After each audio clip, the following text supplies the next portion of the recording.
So, good evening, my people. I want to come back again and do a presentation on the first president of La République du Cameroon, who became the president after we joined them, before Biya that people are talking about today. That is Amadou Ahidjo. And I lived and experienced Ahidjo during my early childhood and right through to high school.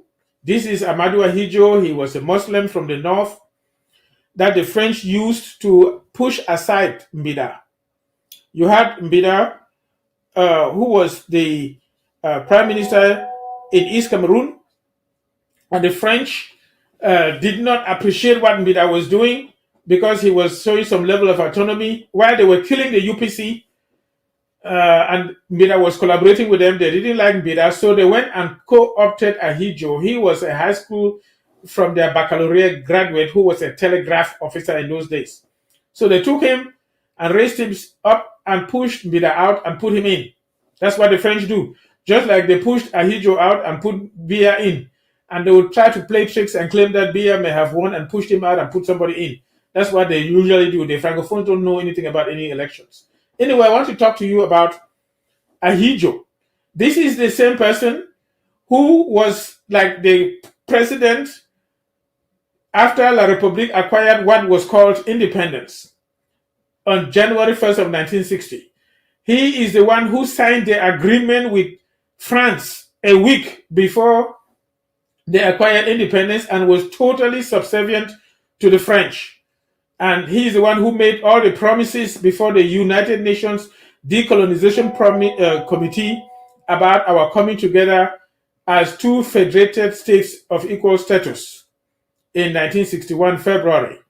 And again, like I said in a previous program, if you happen to have watched it, he is the one who systematically eroded all those promises and then got us to where we are today. In fact, Foncha was our prime minister when they met to craft what a coming together agreement in Fumban, and he arrogantly removed Foncha, pushed him out, and co-opted Muna after he had bribed Muna and used him to destroy our independence. So I want to talk about this person and his latter years, because the French will use you, and while they are using you, you're on top of the mountain. You feel like you are the greatest, you are the best, like BI things right now. But after they have used you, taken away all the money, they will throw you away like a toilet tissue. When you clean your anus after you stool, you flush it down the toilet drain. So that's how he was flushed out. And I will read what happened to him in his latter years. To the point where, just like he told Foncha to get out of his office, he's done with him. Even the beer that he coached and prepared and took up there got rid of him and said, I'm off with you, and condemned him to death, and now he's no longer in Cameroon. Even his dead body is not there. So let me start here, and you hear Amadou Ahidjo, the prelude before he resigned in 1982. One morning, before making it public to the rest of Cameroon, his decision to resign from the presidency of the United Republic. Remember, he had been to France. The French deceived him that he was sick. He could not longer be president. He needed to pass over to Biya. So he was contemplating in the bedroom and talking with his wife. So Ahidjo, while still in the bedroom, suddenly turned to his wife, Jemen Habiba Ahidjo. You saw her there, a beautiful lady. Amadou Ahidjo, tell me, Amadou Ahidjo, he told the wife, tell me, if we were to get away from all this, rest and enjoy life a little, ever since we got married, I feel like I'm more married to Cameroon than to you. Because he had been working hard. He has worked much harder and better than this other Alibaba who has been stealing. So he said he felt like he was more married to Cameroon than to her. Jemen Ahidjo, and who would replace you? That's what he was asking Ahidjo. Amadou Ahidjo, it will no longer be my business because the country is now equipped with institutions that are strong enough for these gentlemen and ladies to do very well without me. He deceived himself. They have not done well. They have abandoned his people. They have destroyed his small house in Garwa area there in Gedeo. that he had built for himself, his own small presidential mansion after retirement. They destroyed it. They have not done as well as he thought. So too, this other man, Ali Baba, thinking that whatever he's thinking, that too will be destroyed. Mobutu also felt that his mansion that he built and his small Swiss village in his country will stand, but that thing has fallen down, and it is animals that are jumping from room to room. So, Jermaine Ahidjo, if you decided to leave the state, it is Paul Biya, according to a provision of the constitution, that will replace him. So by this time, he had changed the constitution, sidelining Solomon Tanding Muna and making Biya become. So that's what Jermaine Ahidjo was telling him. Amadou Ahidjo, indeed, I thought about it, and I thought about it for a long time, and it's very well so. He has several advantages. He is politically a virgin. Yeah, truly.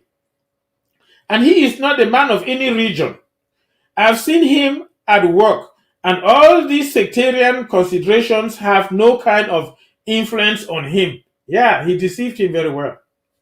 Jermaine Ahidjo, have you thought about Ayisi Mvodo Victor, or even your faithful Secretary General Samuel Eboa?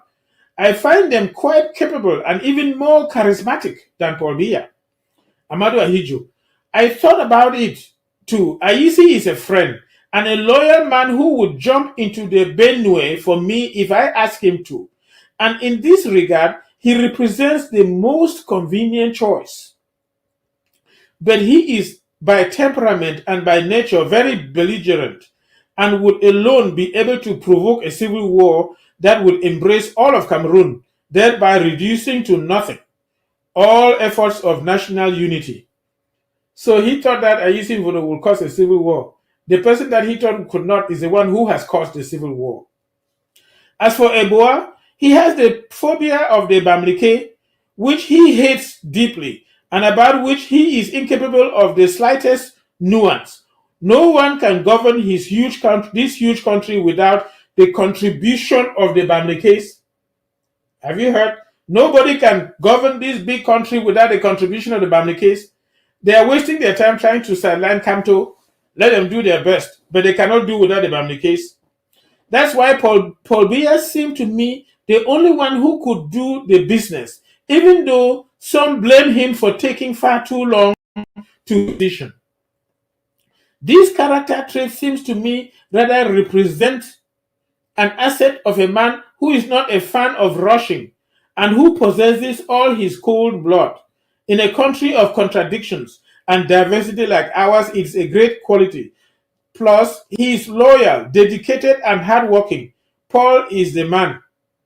So that's what he said before he came out to tell the public that Paul Biya is the one to take over. The French had instructed him to do that and prepared everything constitutionally. And so he handed over to the Paul Biya. But unfortunately, things turned around, and Paul Biya eventually separated from him, condemned him to death, locked his ministers.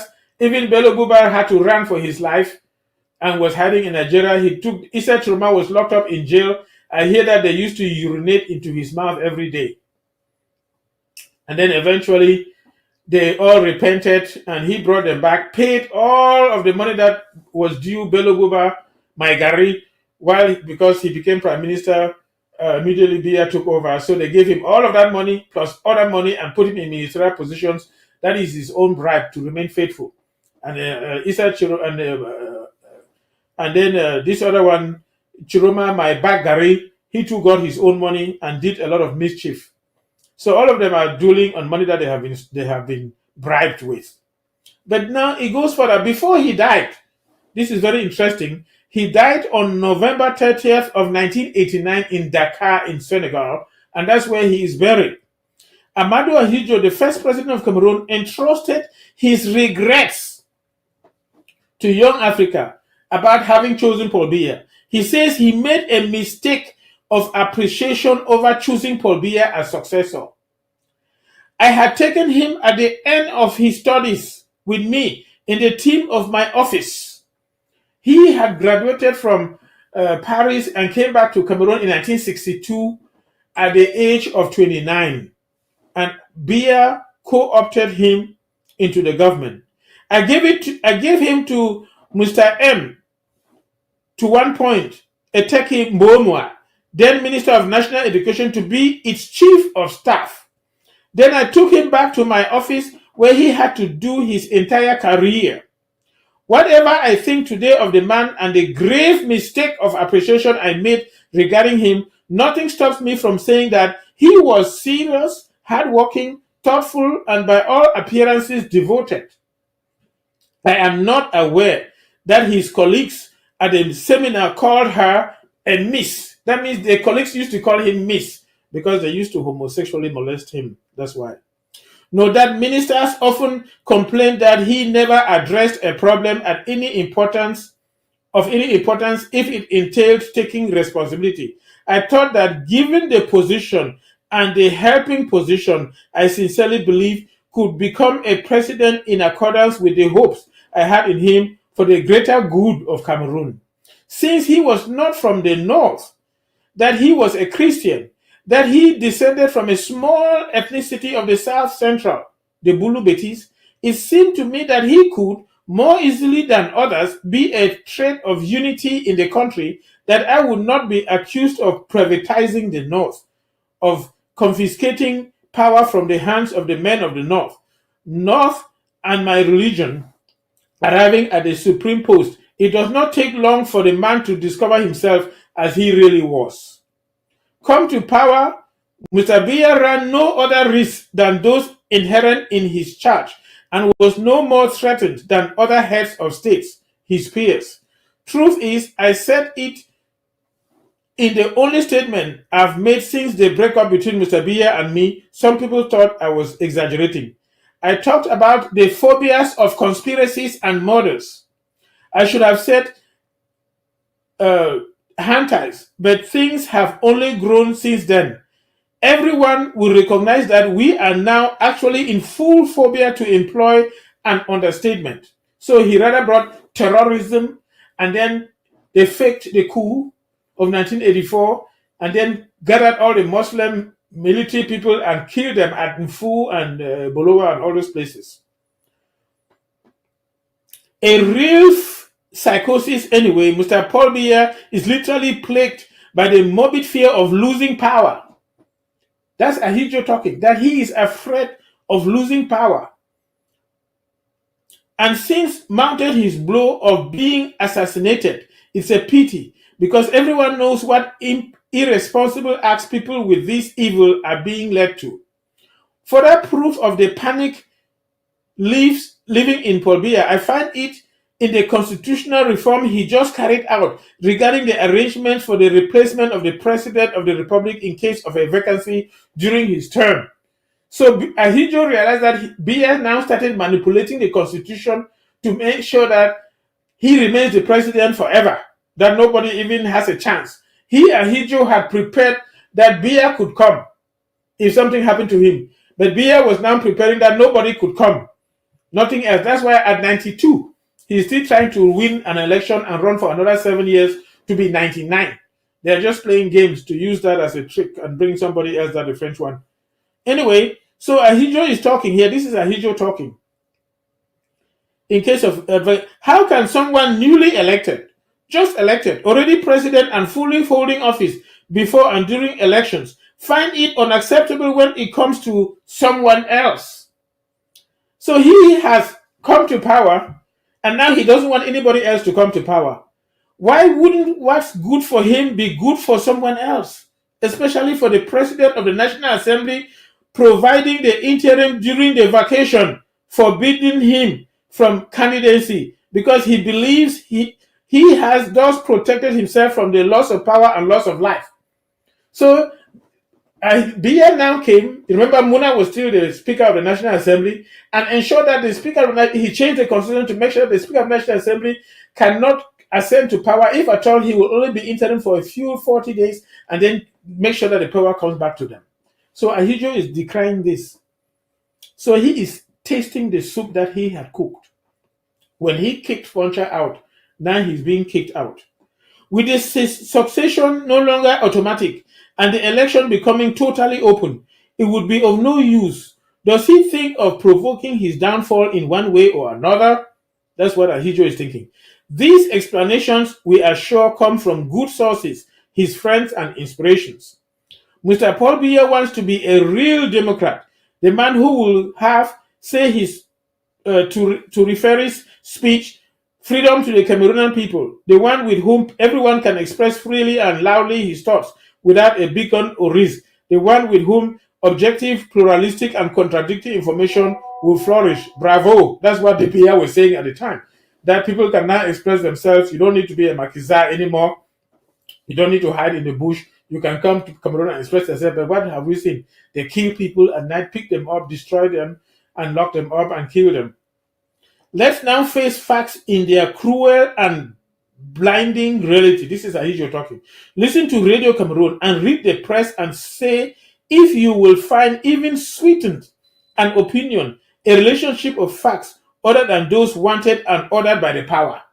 That means if you listen to Radio Cameroon and all the printed press, you can only get the opinion of the power. That's what Ahidjo is saying that Biya is doing. He too was doing that. And many people in Cameroon still believe in the falsehood. That is a sewage pit coming from CRTV and Cameroon Tribune and all those things. They are just telling lies. He says, travel to Cameroon and you will tell me how what is happening there is currently in line with a regime of freedom. I have placed 2 bets on the Cameroonians' points. It was easy, simple, and honest to publish them in their entirety rather than refuting any part of it. We did nothing except extract one or a few sentences from their context to abuse the reader or listener, leaving this in ignorance of the real thing. Even my resignation letter from the UNC president, when Ahidjo left, he wanted to remain president of the CNU, and then he had to resign because of Biya's actions, to militants, hasn't been published. So he wrote a resignation letter to Biya that he had resigned from the CNU, and they refused to publish it. The mail like it was inexistent. We just said, I quit. They just announced using the radar he quit. That's all. We will appreciate the elegance and honesty of the process. Our paragon of justice, freedom, and equality hopes to deceive everyone, promising white and doing black. So he's saying one thing and doing another, promising the ring road and abandoning the project. So Ahidjo is saying that Biya is promising white and doing black. The false hope he has created about parties and elections speaks eloquently. He believes with his trial to have paid those who demanded that he issued an international arrest warrant against me. Biya issued an international arrest warrant against Ahidjo. Let this not be in a hurry to rejoice. Soon they will sing the song too. By the way, we make a whole dish of UPC. It becomes a real cream pie. We wink at them here while taking text of electoral laws or other that actually eliminate them, not only from electoral competitions, but also from participation in political life. It seems that after a moment of euphoria, the most lucid of them has noticed the mischief. So Ahidjo is saying how they did everything to disenfranchise the UPC, to make sure that they never participated in elections and that they never showed up anywhere in political life in Cameroon. This is the same thing that Biya is doing to Kamto, making sure that his qualifications are disregarded by the so-called Constitutional Council. So he said that they have learned their mischief. He is telling you here that they were mischievous. And Biya has learned from him. We forget that I have to remind you that many UPCs came back to Cameroon from my time and found their place in society like all the children of the country. Mumi's father was returned. Not only was he not worried, but I still got him a job in agriculture. I did brag about it, just restoring the truth. Mr. Biya should meditate on Abraham Lincoln's word. This is Ahidjo talking. One can deceive a part of the people all the time, but the whole people a part of the time, but you can't deceive all the people all the time. So yes, they have been deceiving people in perpetuity and believing that they are getting away with it. Like Ahidjo resigned, they refused to publish his letter and claimed that he quit, which was a lie. So one can deceive a part of the people all the time, not all the people, only a part. And the whole people a part of the time, sometimes. But you can't deceive all the people all the time. The truth comes out. That's why Biya himself said, we tried to assimilate those people into our system, but it never worked. That's why Brenda Biya says, my father has caused a lot of suffering to Cameroonians. Don't vote for him. Whether they like it or not, the truth will sneak out of their mouths with time. Just like he went and said, history will record that Buea was the capital of former British Southern Cameroon. Not only that, but also even when the Germans were in charge of Cameroon, Buea was the initial first capital. So it will come out of them.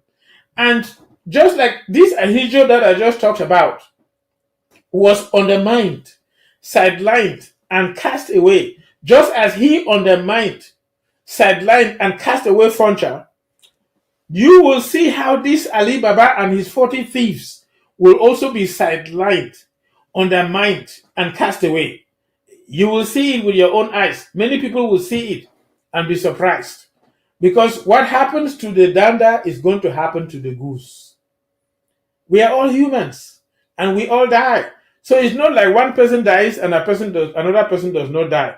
What happened to Ahidjo, how the French used him and dumped him, and Biya dumped him, will happen also to Ali Baba and his 40 thieves. The French will dump him for whoever can allow them to continue looting the resources of Cameroon, and they will discard them. So don't worry about all the fact that they have filled the army with their Bulu Beti children. They are not up to 50,000 or even 100,000. The population of Cameroon is over 30 million. And if you take only the men, about 15 million, and if you decide to remove the children and the frail old, you have over 10 million able-bodied men. If these able-bodied men will stand up like one man and go after those small troops, they will do what happened in Nepal. In Nepal, they chased the government out, finished off the corrupt ministers, and they were rushing for their lives and they were snuffing the life out of them. So don't be afraid of those things standing by the side of the road and taking bribes and taking 500. If you take the bull by the horn, the few 50,000 troops they have in uniform, whether it's gendarme or police or army, will be wiped out by the over 10 million able-bodied men in Cameroon. And then it will be a different story. Ali Baba and his 40 thieves will be gone for good. But anyway, I thought I wanted to share with us what happened to the first president of Cameroon, to remind the young people who don't know that there used to be a first president whose name was Amadou Ahidjo. And he went to Mecca, and so they give you a title. It's almost like getting a PhD. So they call him El Hajj Amadou Ahidjo because he went to Mecca. And he was a Muslim. He did a better job than this one, because they used to have what they call a 5-year development plan. I remember in 1975, they met in Bafoussam. They drew the 5-year development plan and agreed that in all the major provinces and all the major divisions, they will create high schools. That is when they came up with the high schools you see in Bengui, in Woom, in Kambe, in Bamenda, and all over the divisions at that time. And that was all over the national territory. They shared money to construct those schools. This time, this guy is announcing schools in the bush, and not even a pencil is given and designated for such a school. The schools are in name only for announcement on CRTV, like something is happening when nothing is happening. All the small schools that he claimed to have created, Ahidjo designed all those things. And it's just that he had to leave office. He was born, Ahidjo, in 1924, and he died in 1989. So he was only 65 years old when Ahidjo died. Ahidjo died at the age of 65. This one is 92 years old and is hanging in there. All the money he has embezzled will not be enough to bribe the angel of death when it will visit him. He too must go. We are not afraid of death because we must die, and we are not afraid to meet our God. He is the one who is afraid because of all the bad things he's done. That's why he doesn't want to die. He's afraid of dying. He wants to hang on and stay hang on. All I will tell him, repent. Just come forward and confess your sins. Tell the people the bad things you've done. Bring back all the money. Repent like Zacchaeus. Just tell the people all the bad things you've done, bring back all the money you've embezzled, and give it for the people to develop themselves and stay out of the way, and you will do a better job and you will go to heaven in peace. Instead, if you continue this way, you will go to hell in pieces. I will finish the program here. May God bless everybody. Thank you very much.